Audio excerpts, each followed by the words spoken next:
Pero meron akong dito ng dala, ulam. Tsaka bugas para sa imo. Oh. Si Merson nag-school. Ay, eskwela. Nag-eskwela na si Merson. Anong kan mo ngayon? Anong sudan mo? Kuhol, ayaan. Yan ang ulam nila guys. Oh.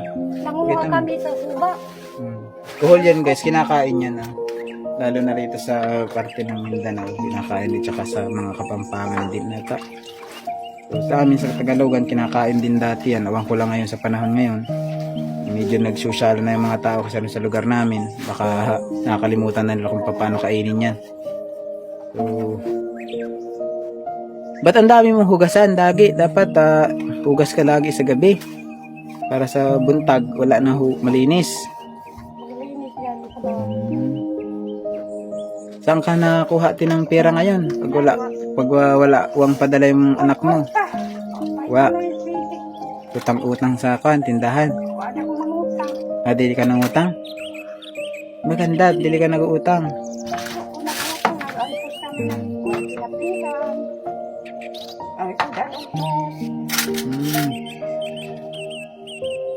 Dere, may dala akong kwan dito. Yan to. Ito no, yung noodles at saka bugas oh. Yan, kuhain mo yan. Dili ka muna. Iwan na muna yung kwan mo. Upo ka rin. Lingkod ka, lingkod. Pwede na yan? Okay na yan? Ate Evelyn? Malaking tulong na yan, ano? Ano masabi mo? Nakabalik ako sa iyo. Wala mo. Pero hindi mo na ako kilala, ano? Ilang salamat po. Pagtabang ako. Kay sa Ginoo kayo magpasalamat bago sa amin. Instrumento lang kami. Lord, magpasalamat sa iyo. Magbibigay ka ng lawa. Naghilak si Ate Evelyn guys. Kasi sabi niya, sobrang hirap daw talaga ng buhay. Nagpapadala naman yung mga anak niya, kaya lang ay maliit. Siguro kulang pa rin. Siyempre nag-i-school din yung kanyang anak.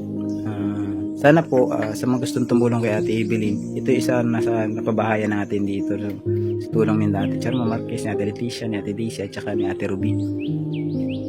Yan yung mga naghatag ng tulong para sa kanila mag-ina na mapatayuan sila ng panibagong bahay dahil yung bahay nila dati isira na. So, kita nyo naman ito guys.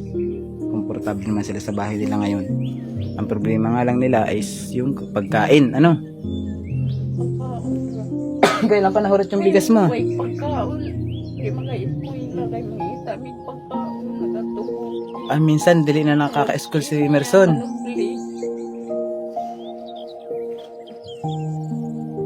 Ilang beses nag-absent si Merson? Isa kasi mana. Dahil walang baon. Yun ang mahirap sa akin. Bigyan ko siya ng pambaon. Ano? Meron pa ako itong natira eh. Oh, kaso 100 na lang itong pera ko eh. Oh. Ibigay mo sa kanya para meron siyang pambaon. Oo. Matipid ba si Merson sa school? Makabasa na galing siya yung Biblia. Dili siya magasto. Hindi magasto-gatuan. Panutan. Ginamusan ka. Meron ka pa namang sudan eh. Yan, pambaon mo na lang kami ni Emerson, tipid niya. Para mag-aabot na 1 linggo. Wala na akong Kuan. Itlog. itlog. Oh. Bili niya yung mga pambaon niya at saka yung kailangan niya sa school. Creative. Eskwela. Batas ka. Payong sa. Lalakad lang siya. Galing doon sa school, ano? Kawawa naman si Emerson. So, ngayon, no, wala siya absent ngayon.